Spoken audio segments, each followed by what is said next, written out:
এদিকে আজকে আবার দেরি হয়েছে কেন? কি পরিমাণে ভাত খান? প্রতিদিন ভাত খাইতে দেরি হয়ে যায়? জোরে বলেন, জোরে জোরে।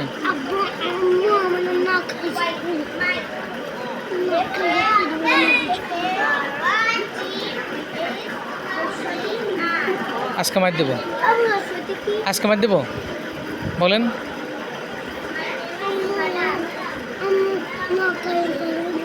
শুনি না, জোরে কইতে হবে।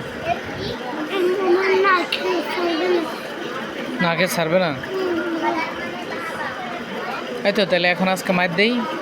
বাড়ি যে আপনি মারের কথা বললেন যে আমরা মারছে, আপনি তো আমার না খাই ছাড়েন না, যে হুজুর মার দিছে, তাহলে কালকে তার না খাই ছেড়ে দেবে। হ্যাঁ মার দেবো আজকে, কথা বলেন। মার দেবো, মার দেবো, কথা বলে না কেন? মার দেবো।